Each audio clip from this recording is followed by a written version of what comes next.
Happy Christmas, everybody!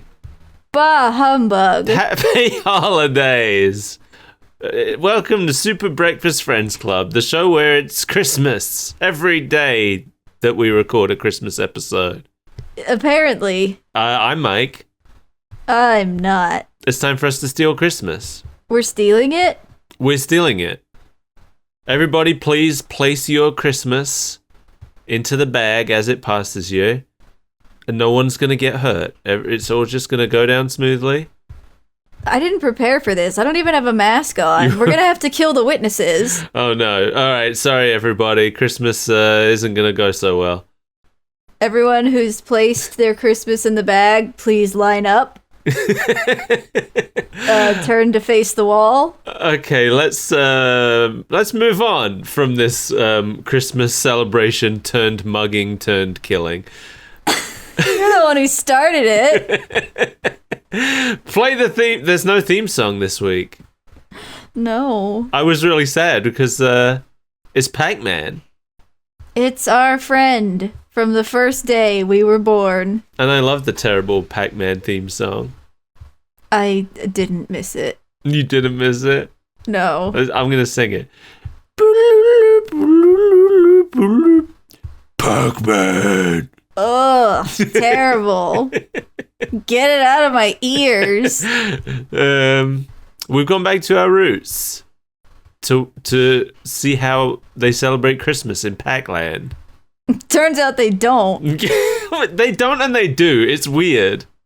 It turns out Santa's just been going around proselytizing. He's come back from Mars, and now he's trying to give Christmas to the Pac-Mans. This raised a lot of questions for me. Yeah, but me too. We'll get to it. This episode is called Christmas Comes to Pac-Land. It's written by Jeffrey Scott, as is every episode of the Pac-Man show. It first aired on December 16th, 1982 on ABC. That's not Christmas. It's not Christmas. And also, it didn't air in the show's normal time slot. Instead of a Saturday morning like it usually did, this episode aired on a Thursday evening. So it aired at a different time, but not to be on Christmas. Yeah, to be on a completely different day. That's the thing that's so weird about it. Yeah, because when I read that it aired on a Thursday, I was like, oh, it must have been because Christmas was on a Thursday that year. But this was like a solid week and a half before Christmas. So I don't know why. I don't know. Maybe Santa knows. Santa doesn't know anything. He doesn't even know where he is. No, he's entered into a wormhole or something and wound up in Pac-Land. Yeah, unclear. So we open with Santa's sleigh flying through the sky. I noticed he only has 8 reindeer, but... Which one do you think he killed in 8 to survive the brutal winters in the North Pole? Right. Okay, because one of these reindeer is Rudolph, but Rudolph is the 9th one, so who's missing? Well, he calls some of them by name. I didn't think to take note. I wrote down the ones that I remember hearing, but I might have missed some. I know for sure that he mentions Dancer, Prancer, and Comet, so they're safe. Well, it can't be Donder. It's everyone's favorite reindeer. Did you say Donder? I sure did. Okay. I learned today that there are arguments in the Santa fan community about the name of those last two. Yeah. Some say Donder, some say Dunder, some say Donna. And Blitzen was originally something else. I can't remember what it was. I read about it just earlier.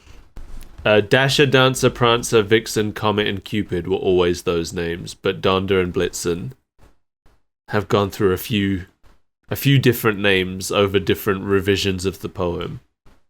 Why would it turn into Donder? That's not a word, is it?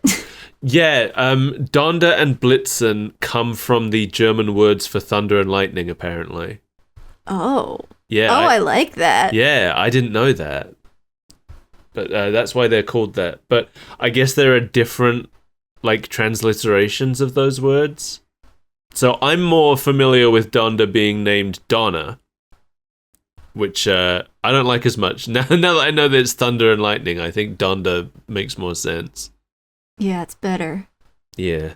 But, one of them is potentially the one that Santa has turned into glue. I vote Cupid. Yeah, you think Cupid's the worst one? Yeah, because it can't be Dasher, Dancer, or Comet. Is that who it was? Yeah, those are the ones mentioned.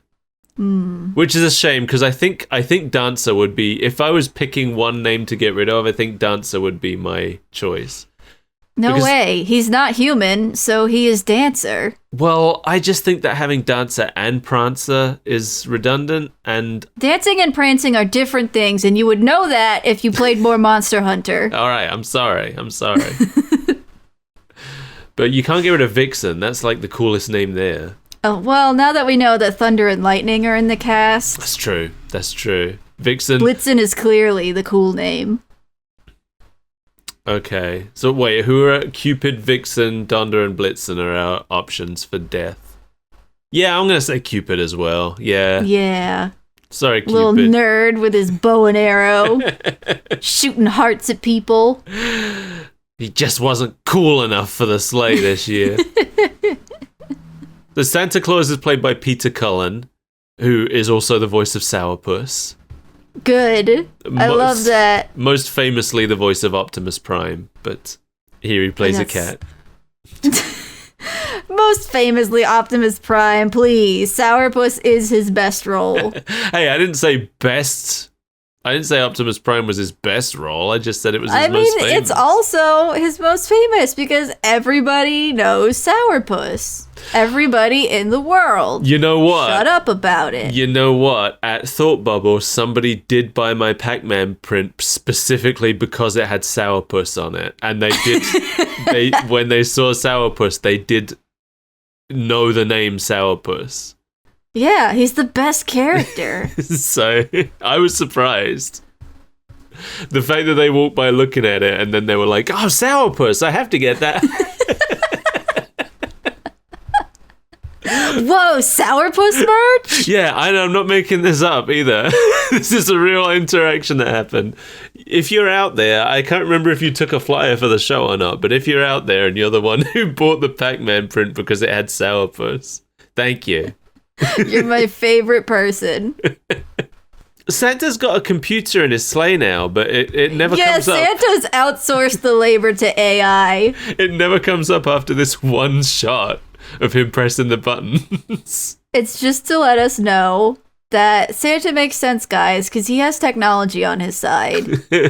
Yeah, he's like, I would never be able to do this all in one night without this computer. And I'm like, well, then how did you do it before? Oh, that was because of the witches. That was because of my pact with Satan. Oh, but Santa's not allowed to talk about that anymore. Santa is an anagram of Satan. Interesting. Yeah. Hail Santa. Yeah. I really thought that the computer was somehow going to be responsible for him, like, crashing in Pac-Land, but it's not. But this is some anti-technology cartoon. Yeah. I mean, it's the 80s.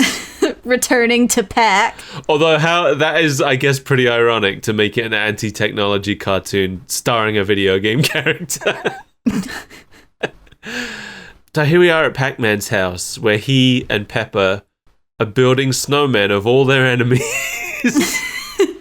Building snowmen of all their enemies so their child can eat it.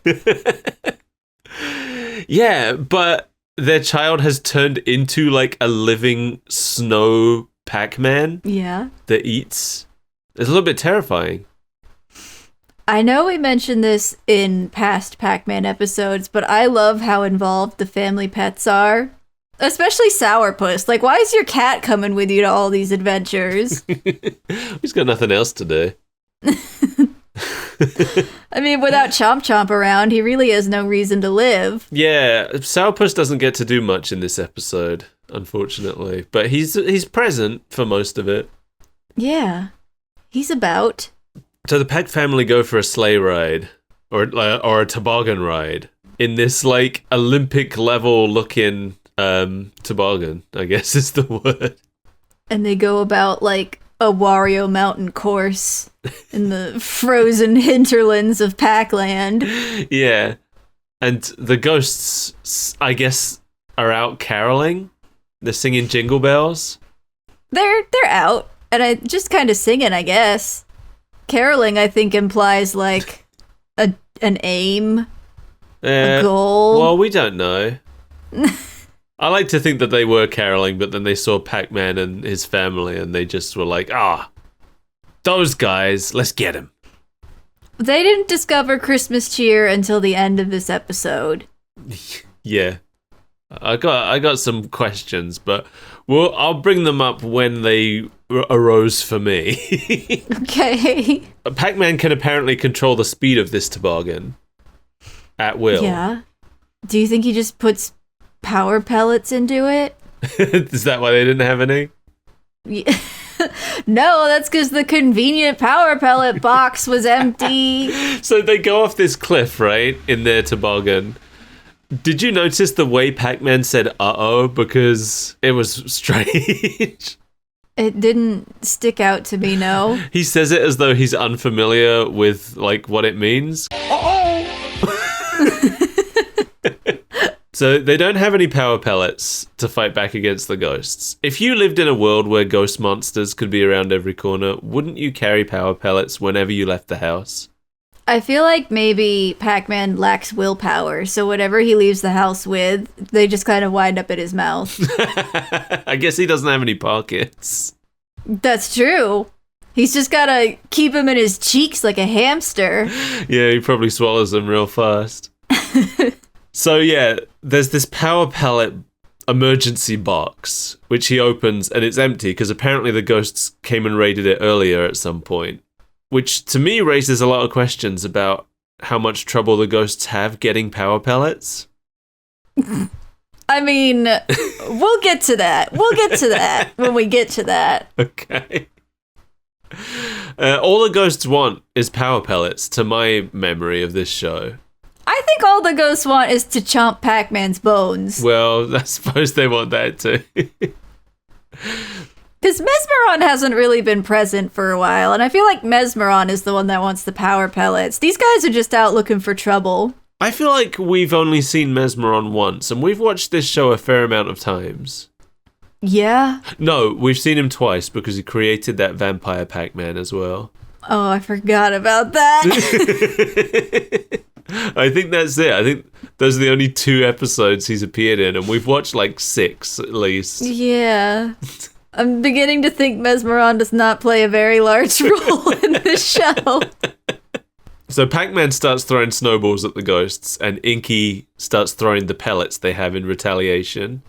Inky, you fool. The Pac family just kind of catch him in their mouths. And, right, the ghosts turn pink, but it's not... It's somewhere between pink and purple, right? Yeah. It's not the pink that Pinky is, but it's not the purple Sue is either. It's somewhere in between the two. And then, because a lot of them aren't wearing their usual hats either, I cannot tell which is which. No. I mean, I was already pretty weak in identifying them. What? Just when they were colourful? Yeah. Pinky's the pink one. Pinky's the pink one and Sue is the girl one. That's about all I know. The rest, indistinct. Well, Inky's the blue one. Well, they're all pink now, so I don't know what you're telling me this for. Okay, you're right. I believe Clyde is the one who warns Pac-Man not to eat them. Well, usually, no, Blinky is red. Clyde is the orange one. Oh my god. You're mixed up because usually the red one is the leader, but the orange one's the leader in this show. It's ridiculous. Yeah. It's breaking all the rules. Yeah, he warns Pac-Man not to eat them, and he shows a warning label on his, like... Do they call it a ghost coat? I think they do. I think they just call it, like, ghost clothes. Yeah, I can't remember. But so he's got this sticker on his clothes saying that the Ghost Monster General has determined that chomping is hazardous to your health. He's not wrong. But this, I was not ready for this. This is a joke about the health warnings on cigarette packaging. Yeah. I was not. I don't know what they were trying to say with this. Pac-Man ignores the warning and eats them anyway. So that's a good lesson for kids. I don't think it specifically has to do with cigarettes, but just like anything that is harmful to one's health and as deemed by the Surgeon General. Do those warnings show up on anything? I thought they were just a cigarette thing. I don't know. I can't say I partake in a lot of harmful materials, Mike. Don't lie to me. Oh yeah, when I'm out there buying arsenic just to have around the house. Yeah, I'm always finding suspicious poisons in my food. You live alone.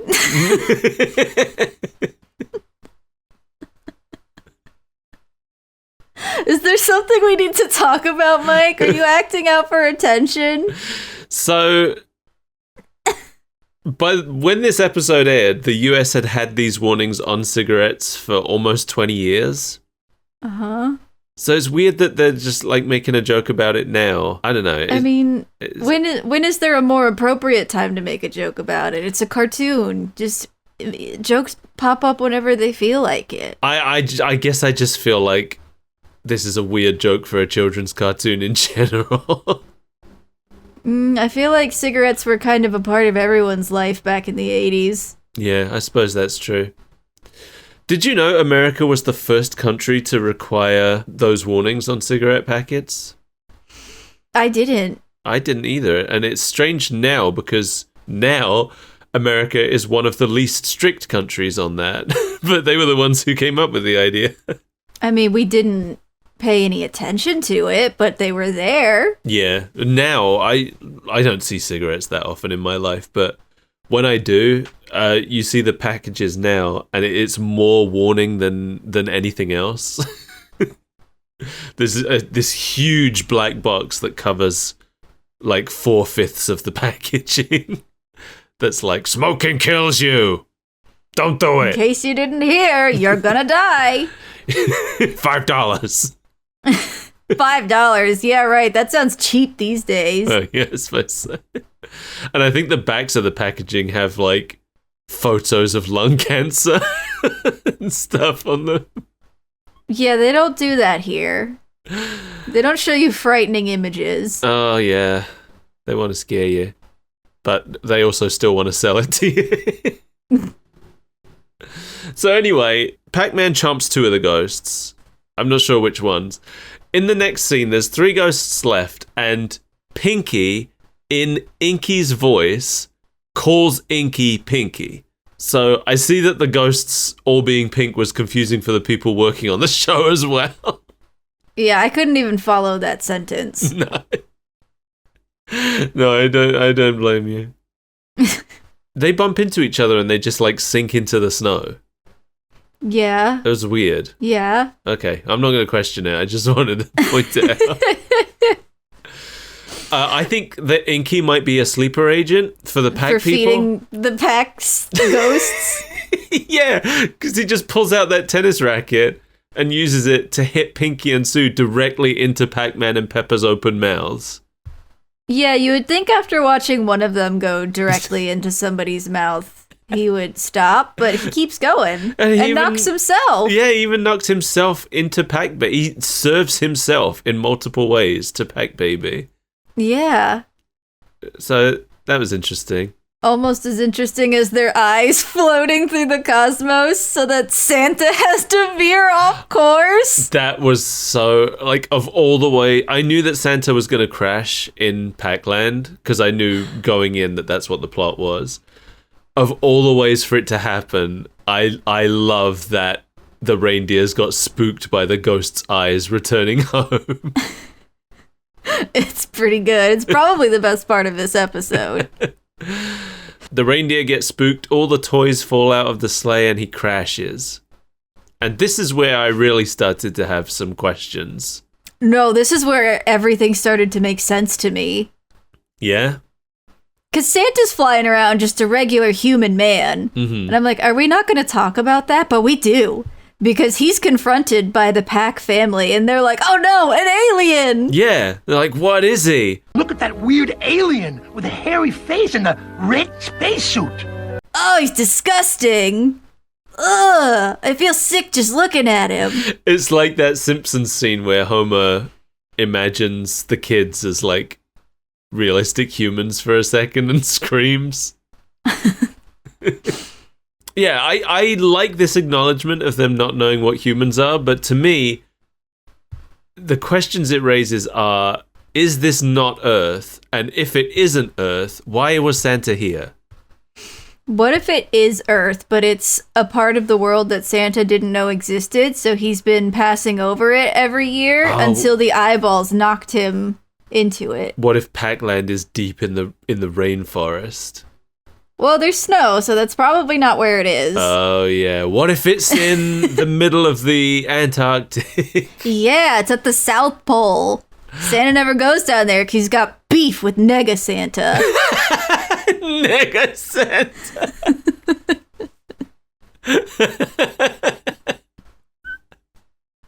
You're an idiot. You are the one who hired me. Who's the idiot now? I'm kidding, you're a genius. Some other random Pac people show up and just sort of insert themselves into the rest of the episode. Oh, the police constable is here, and some guy. Yeah, we've got Officer Opac and Morris. Yeah. I don't think they appear in any other episodes. Do they need to be regulars? I don't think so. They just gotta move this plot along. Officer Opac is played by Chuck McCann, who also plays Blinky and Pinky. Okay. And Morris is played by Frank Welker, who plays Chomp Chomp. Frank Welker, we know he's in almost everything.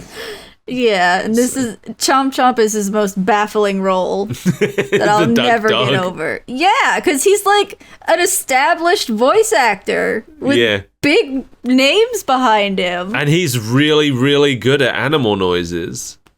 And then he just kind of quacks for the dog.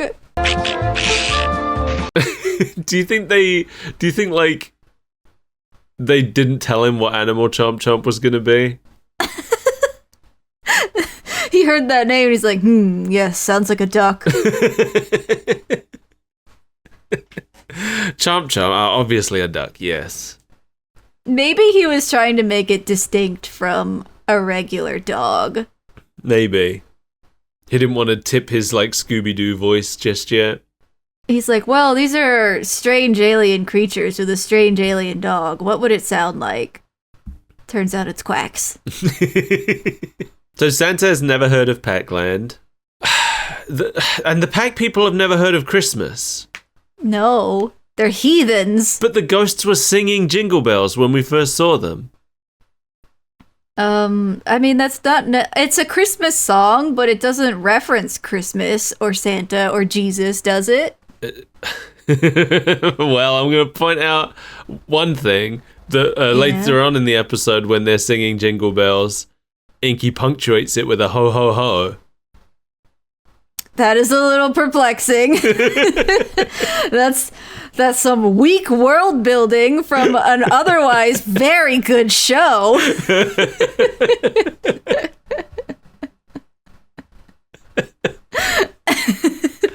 Yeah, so it's I find it baffling, but all right, I concede defeat.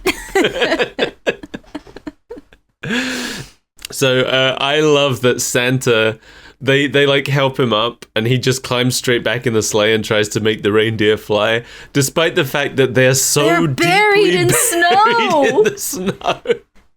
Only 3 of them are partially visible and the other 5 are fully submerged under the snow. And he's just like, I don't get it. What's going on? I've done nothing to free my reindeer from this snowbank, and they're not moving. He's not trying to dig them out. They could be suffocating under there. Some of them clearly are. So they take Santa back to Pac-Man's house, and Morris and Officer Opac come too for some reason.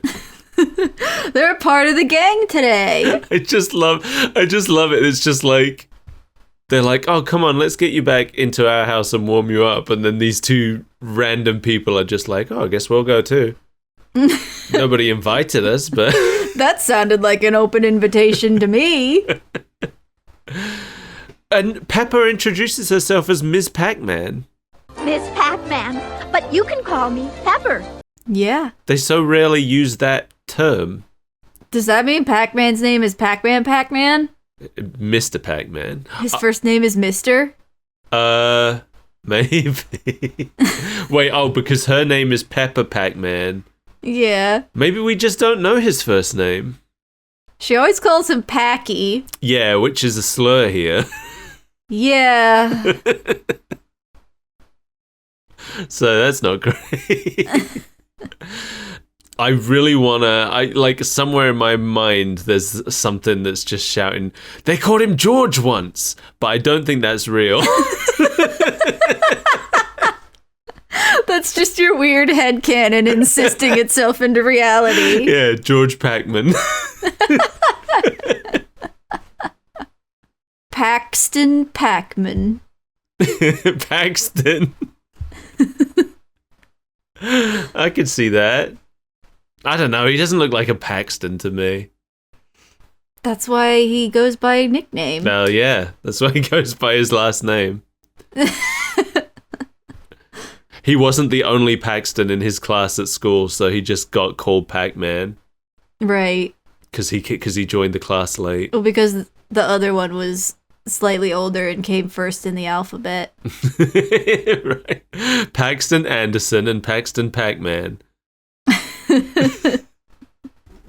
When I was in kindergarten, there was another girl in my class with the same name, and our last names started with the same letter. And so she only became the number one of two because her name came first in the alphabet. Oh, barely. Yeah. That's rude. It is rude.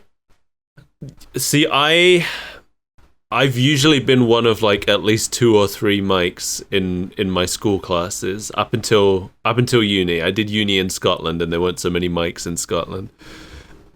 But all through school, I think I was probably the last mic in the alphabet in every class, but I always was the one that got to be called Mike because I was the loudest. Because I was the most annoying about it. So Santa explains Christmas to the Pac people. Stand around, you heathens, and listen to Santa. Sourpuss and Chomp Chomp don't seem too happy about the goodwill towards man part. I mean, if I was Sourpuss, I wouldn't either. Oh, you mean I gotta stop trying to kill this dog for a day? To be honest, Sourpuss doesn't really do much in this episode, and I kind of forgot that his whole gimmick is trying to kill the dog constantly. Sourpuss, when they hang up stockings, only puts up 2 stockings, and it's his and Chomp Chomp's, and his is 4 times the length of Chomp Chomp's, and I was like, this is a stupid bit, and I love it. He still put up one for Chomp Chomp. Yeah, because he still loves Chomp Chomp. I told you he can't exist without Chomp Chomp. I want another one of those episodes where it's mostly just 3-second clips of Sourpuss trying to kill Chomp Chomp. Those are ways. so funny. I'm going to read you this note exactly as I've written it. Okay. Pac-Man says they have nothing like Christmas in Pac-Land. And then in all caps, why did the ghosts know Jingle Bells? We've already discussed. I know. It's weak world building. I know. I just want you to know that. I just want you to know that that's what I wrote here. So Pac-Man's going to go find the toys. Morris and the cop are going to fix the sleigh. Pepper and Pac-Baby are going to make the reindeer better, I guess. Yeah, there's some weird implication that Santa and the reindeer have all caught a cold because they were outside in the cold for like a minute. Yeah, even though reindeer live in the cold, and Santa should be used to this by now. I'm pretty sure Santa's suit gives him cold resistance. Yeah. Like, he doesn't have to drink hot drinks when he goes out into tundra stages. There's a shot here where he's talking to someone. I forget who he was talking to, but he's standing there, like, fully in his Santa suit, but barefoot. Oh, he spends this whole scene without his shoes on. I love it. The image of Santa, like, fully decked out, but with no shoes on. Just his feet bare. I don't know. There's something weird about it. It freaked me out. He was soaking his feet in hot water. And then I was actually very glad that they didn't put his shoes back on. Because that's, like, the one consistent thing. Yeah. It's like he gets immediately out of that hot foot bath and he just keeps his shoes off. Yeah. I suppose it would have, yeah, you know, I don't know that I would have noticed, though. If he had, like, taken his feet out of that foot bath and his shoes were just on, I don't think I would have noticed. Okay. I would have noticed, and I would have been mad about it. Okay. Like, why did he have his shoes on in the foot bath?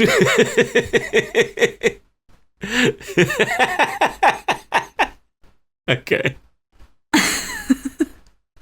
I love the, like, Pac-Man and Chomp are going out to search for the toys, and the image of Santa just, like, waving goodbye to Pac-Man from Pac-Man's own house really made me laugh for some reason. This is mine now. Good luck finding the stuff I dropped. I really have no reason not to join you, except I'm just so comfy now. I'll just be here with your wife. They spend the rest of the year trying to get rid of Santa. Santa, you have to go back and make the toys. You're freeloading. Santa, you can't stay here. My weird nephew's moving in. PJ! That was his name. I couldn't remember. He's the cool one, Santa. We gotta make room. So the ghosts, we go back to the ghosts now. Their eyes still haven't arrived at their destination. It's a long drive. So we see their eyes fly past Mezmaron's lair, which is covered in snow. Yes. But then they go to this, like, weird little shack. Well, they don't want to bother Mezmaron, and they probably live in this little hovel while he lives in a giant castle. Okay, so this was my question, because usually we've seen them go to this giant closet in Mezmaron's place to get their clothes back. Right. But now they go to this little, like, shabby little hut, and they go into this dirty-looking chest of drawers. Yeah, they just have a dresser with the drawers all out and clothes pouring out. So, like, is Mezmaron's place closed for the holidays? Maybe. He's on vacation. Yeah, he's he's like on vacation, or he's in hibernation or something. Hibernation. Yeah, maybe Mezmaron hibernates for the winter. That's what he needs the power pellets for? Or Mezmaron is Santa secretly. No. Because Sonic the Hedgehog is Santa. Well, this was before that.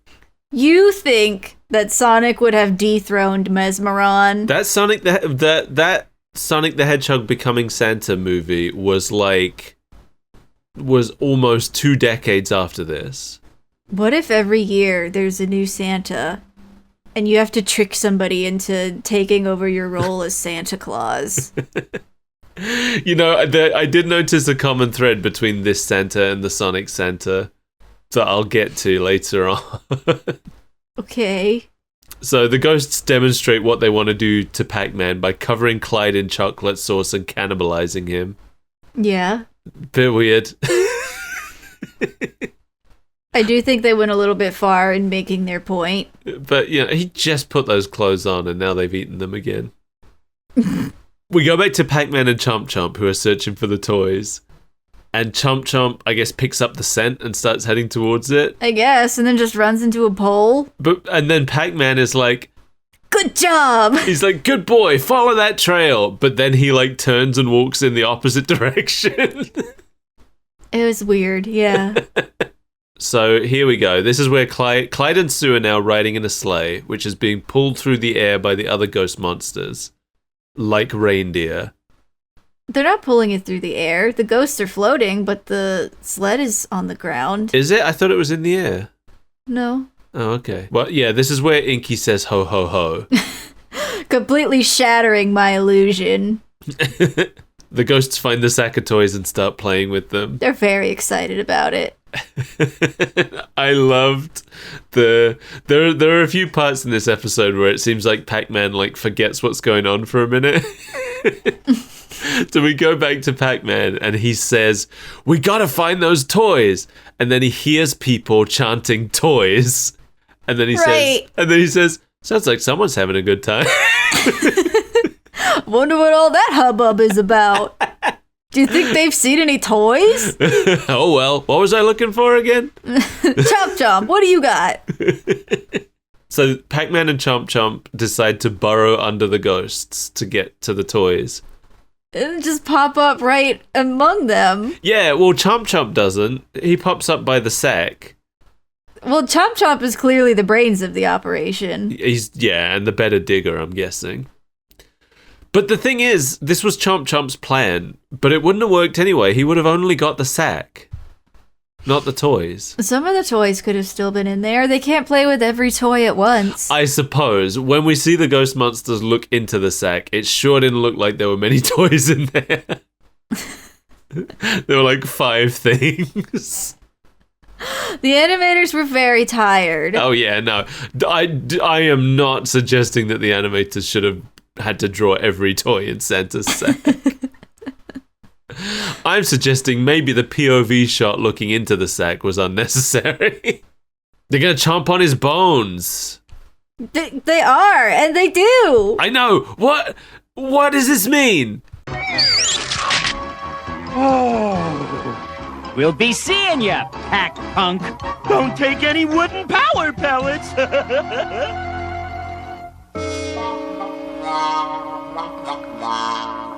I like to think that they broke every bone in his body and left him stranded in the snow. But he gets up and walks away.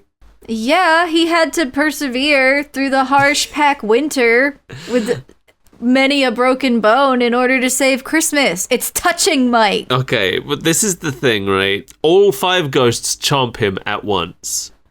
And then they're just like, "That'll teach you a lesson," and then they just all leave. Yeah, he doesn't turn into eyeballs. No, it seems like the only consequence is that he's kind of tired now. Well, they've left him broken and mangled in the snow. Broken and mangled. Look at it! That is the face of a broken man. It's the face of a tired man. I think he's just sleepy now.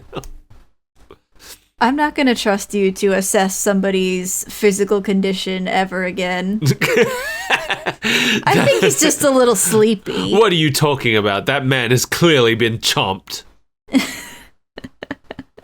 Mike, he's bleeding out. What do you mean? He's bleeding out. He's just lying in the snow looking a bit sad. You have no imagination. I think the problem is I have too much imagination. More imagination than the people who wrote this, because I'm thinking he should be eyeballs. And now we should watch him as he struggles to find a new body. We can't turn our hero into eyeballs. Then don't let him get chomped. There have to be some stakes. Christmas is at risk here. Back home at Pac-Man's house, Santa is reciting A Visit from St. Nicholas by Clement Clark Moore to Pac Baby, which is the poem where the reindeer's names come from in the first place. Mm-hmm. He doesn't get that far into it, though. No. We don't need to hear the whole thing. I like that he's already learned enough about how things work here that he's just adding pack to the nouns. Not a creature was stirring. Not even a pack mouse. Been here for 2 hours and they call everything pack. I'm sitting in the goddamn pack chair. I'm reading a story to Pac Baby. Yeah, he's like, oh, they're not gonna understand what I'm trying to say if I just say a mouse. I'm gonna have to say Pac Mouse. It's like that episode of SpongeBob when he gets stuck in rock bottom. He has to punctuate his speech with a... Is that the one where he gets on the wrong bus? Yeah. Yeah, I love that episode. I just love the idea that he was like, "Can I get some more cocoa?" I'm sorry, what? I don't understand what you're asking. Oh, could I get some more Pac cocoa? Oh, Pac cocoa. That's not what they made him, stupid. What did they make He's him? drinking power pellet tea. That's tea? Power pellet cocoa. All right. It looked like a marshmallow floating in it, but I guess it was a power pellet. Everything is made of power pellets. Of course they don't know what cocoa is. Their only food is power I pellets. suppose that's true. But why was the water it was in was brown? Explain that. Because... So it's almost midnight. And Pac-Man collapses in the snow. But Chomp points out that they're within sight of home. They can see it. I just love that Santa's like, oh, it's 9:15. I can't make it. I'm just gonna have to skip Christmas this year. Right.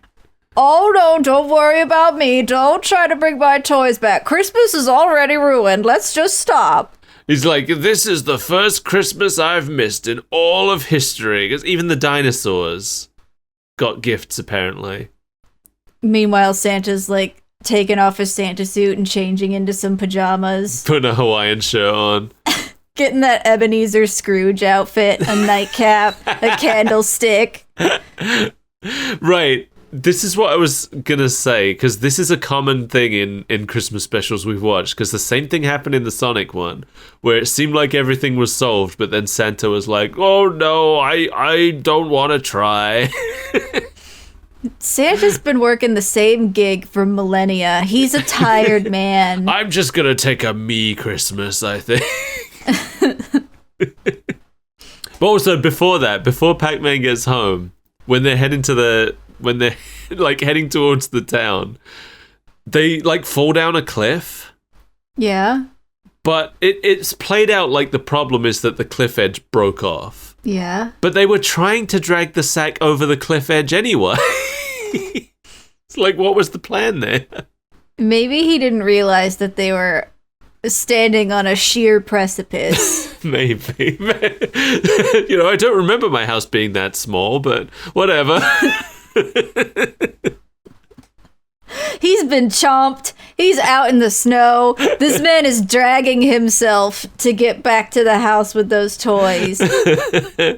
If Chomp weren't there, it would be a Jack Torrance situation. When he first comes in the door, he's like covered in ice and he falls off screen and we just hear like a glass breaking sound. I was like, did he shatter? Just fine, Pepper. Oh, no. Yeah, it's been a rough night. Like the way the policeman reacts as well. It's just like, oh no. Not again. But no, next time we see him, like he falls off screen and we don't see him again for a little bit. But next time we see him, he's just tucked up in the armchair with the blanket and the hot drink. So he's fine. Oh, he only lost some of his toes. The design of Santa for this show is a pretty standard Santa look, right? Yeah. I hate his flesh-colored eyes. It's weird. I've never liked that. Scooby-Doo used to do that. I Yeah. feel like in Scooby they get away with it with Shaggy for some reason, but they don't get away with it with Fred. Yeah. I guess it's because Shaggy's eyes are like kind of anime almost. So I always just took the black dot as the entire eye. Right. Not a closed-in, flesh-colored iris. Yeah, exactly. So Santa says he wouldn't be able to make it even if his reindeer were jet-propelled because it's midnight. Oh, no! But that gives Pac-Man an idea, and they all get in Pac-Man's car. Again, Morris and the cop in the car as well. I think we're just along for this one, Morris. I wouldn't, like, if we just didn't see those two for a couple scenes, I wouldn't have questioned it, because I don't think they do anything for the next couple scenes. No, they were there to fix the sleigh, and they already did that. Yeah. Maybe they just really want to see this through. But the image, because there's so many people in Pac-Man's car. Including Sourpuss and Chomped. Right. You've got Pac-Man, you've got Pepper, you've got Pac-Baby, you've got the dog and the cat, and now you've got this policeman and Morris. It was just very crowded in there. This is the E.T. moment where they're getting the alien where he needs to go, and they just want to fly off on their bikes and save him. I haven't seen E.T. in probably decades. I need to watch that again. I don't think I've seen it since I was like 7. Yeah, same. I don't think I like it very much. But I should watch it again just so I remember it. Just so I can be confident in my dislike of that movie. Yeah, because I had it on VHS when I was a kid, but it was a VHS we had recorded from TV, and it was missing probably like the first 10 minutes of the movie. Right. I remember that struggle. I think it picked up from the scene where E.T.'s following the Reese's Pieces. So the ghosts have blocked the road already. Now, more questions that I have raised, because... spoiler alert, Pac-Man is heading for the Power Pellet Forest. Mm-hmm. The ghosts would have had to have known he was going to do that, and also know where the Power Pellet Forest is, which we know that they don't. Maybe it's the only road. Maybe.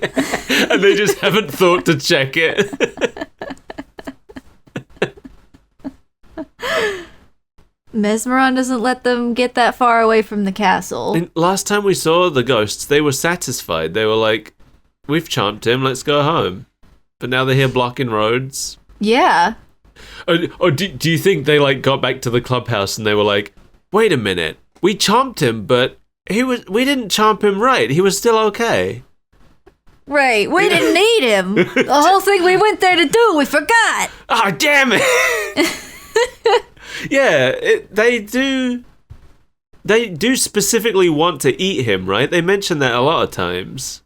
Right, and that's why they ate Clyde in the demonstration. That's right, they even seasoned him. With chocolate. Anyway, Pac-Man gets out of the car to reason with the ghosts, something they have never tried before. Well, it wouldn't work on any day except Christmas. It's true, it almost doesn't work on Christmas.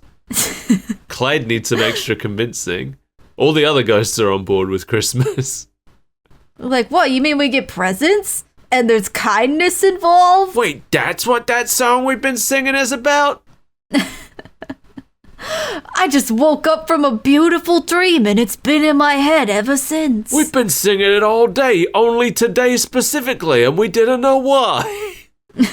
But Clyde makes sure to remind Pac-Man that when Christmas is over, they're gonna be back to chomp his bones. Right.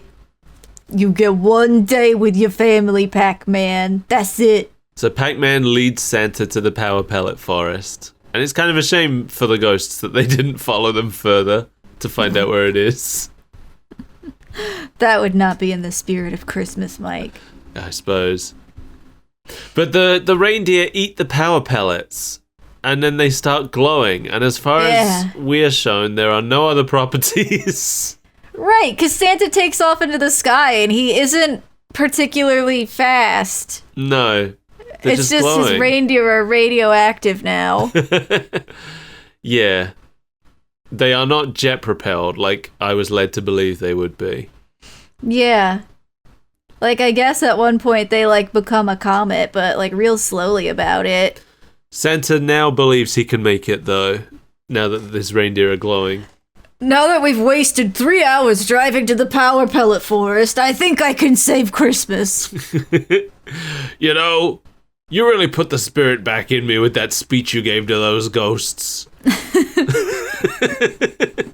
So the Pac family, Santa leaves, and the Pac family go back home with their new 2 adopted children, the policeman and Morris. And it turns out that Santa left them a tree and a pile of presents. Right. They walk in and Pepper's like, "Oh, Packy, look, the tree is glowing." What's that underneath the tree? The elephant's foot. The what? The elephant's foot. The giant radioactive mass in Chernobyl that you can't approach it with your human body because the radiation is so dense it would kill you. I didn't know it was called that. Yeah. Okay. But the ghosts are outside because they've had a second change of heart. Oh, I think we're getting a raw deal in this not chomping Pac-Man thing. So they break into the house. They do. They break right through the window. But it turns out there's presents for them under the tree too. So they have a third change of heart. These guys are flip-flopping all over the place. Yeah. It's a shame we don't stick around to see the fourth change of heart. Because I'm sure when it's coming. They realized that they didn't like the presents that they got. They've opened the presents and now the mystery has worn off. And now they're hungry for Pac people. This was not enough to sate our hunger, Pac-Man. We're gonna have to eat your wife and child. It's okay, they'll turn into eyeballs. They'll be back in 20 minutes. But then they just eat the cop and Morris. That's why we never see them again. Those were the right ones, right? Yeah. Whatever, I'm full now. I'm going home.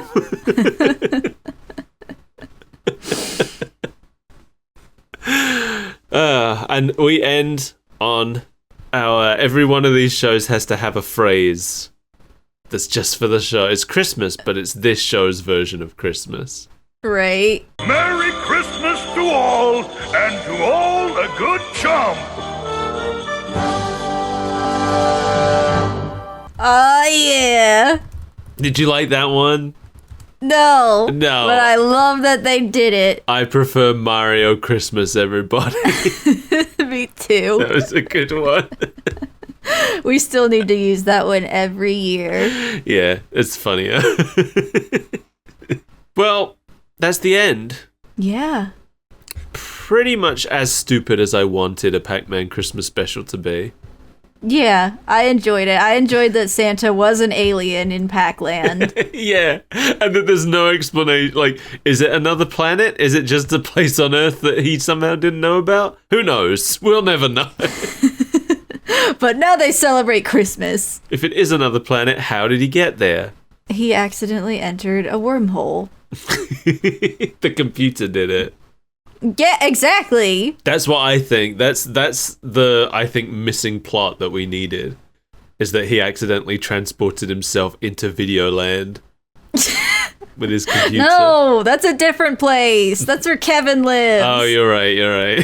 Well, we don't know. This might be a part of it. I don't know exactly how Videoland works. Is each world a planet in Videoland, or are they like alternate dimensions? I don't know. Is Pac-Land one of them? No, I don't think so. Okay. Well, maybe it should have been. Pac-Man wouldn't hang out with the likes of those losers. Well, the thing is, they're like teens going on adventures. And he's just a middle-aged guy trying to raise his baby and work his job. So it'd be weird if he hung out with them. Yeah, they have nothing in common. Could you imagine Alucard comes and ollies into the Pac-Land? And Pac-Man's like, oh, my aching back. I don't got the energy for these kids no more. Get off my packed begonias!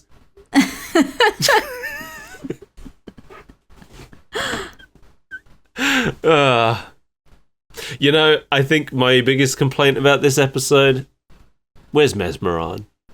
Where's Mezmaron? What's he Why doing? didn't Mezmaron try to foil Santa?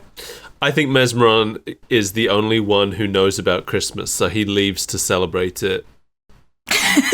With his family? Well, didn't they establish that the ghost monsters are all his like nieces and nephews? That sounds vaguely familiar.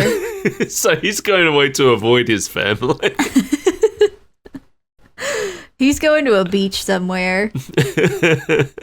Yeah, he's in Florida for Christmas. He's on a nude beach, but still wearing his like full cloak and mask. No, he's got his cloak on, but underneath he's completely naked. And he's got his cloak on, but he's got one of those like reflective panels.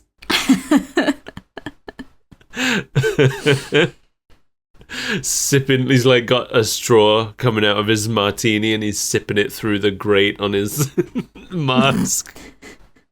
Oh, Mezmaron, come back soon. We miss you, Mezmaron. I don't think I got anything else to say about this. You're telling me there was no legacy to this incredible cartoon? There's kind of a legacy, but they aired this special on Boomerang every year up until, I want to say 2013, I think it was. Wow. Yeah. Apparently it aired annually on USA Network in the late 80s. Then during the 90s and early 2000s, it aired every year on Cartoon Network. And then for the rest of the 2000s and the early 2010s, it moved to Boomerang.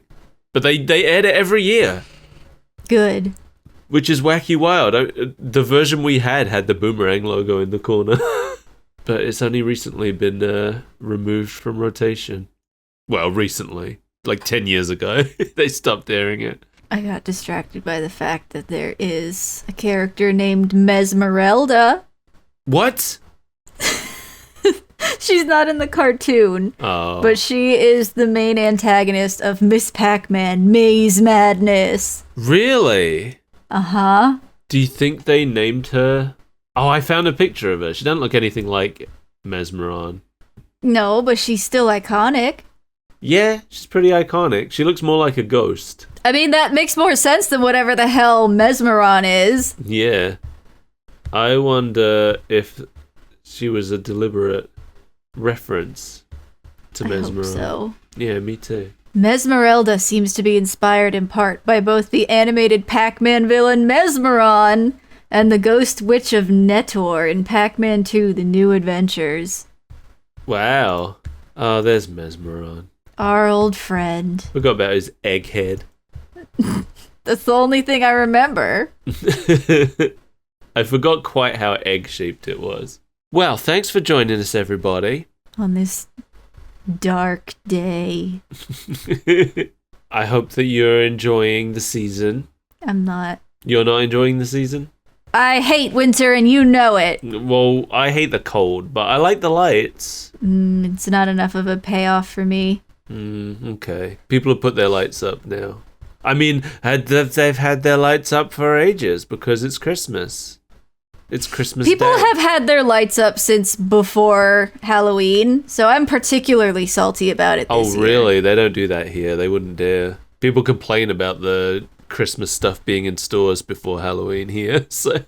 Yeah, they had like the whole setup to meet Santa up before Halloween even happened. Santa himself was not there, but they had his throne. Some of the stores already had all the like Christmas themed chocolate and stuff out before Halloween.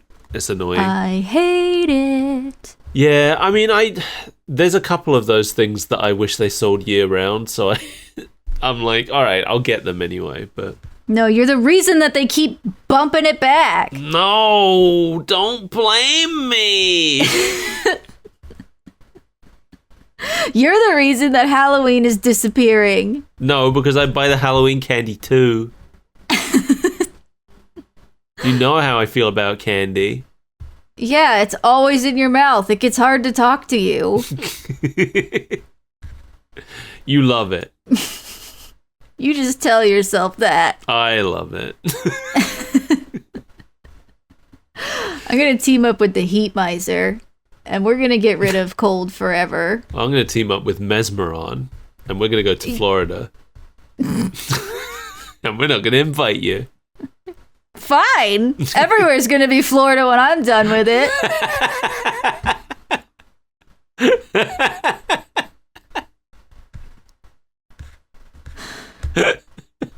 Thanks for joining us, everybody.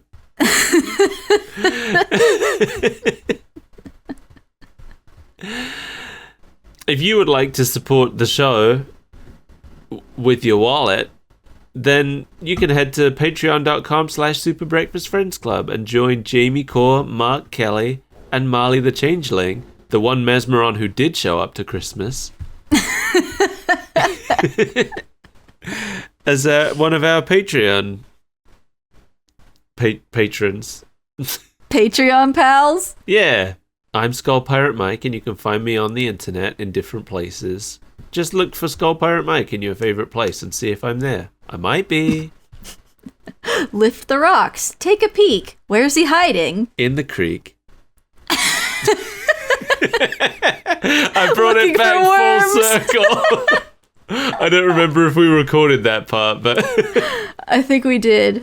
okay, we were talking earlier about me falling in a creek and being happy about it. So Dumb. Mario Christmas, everybody.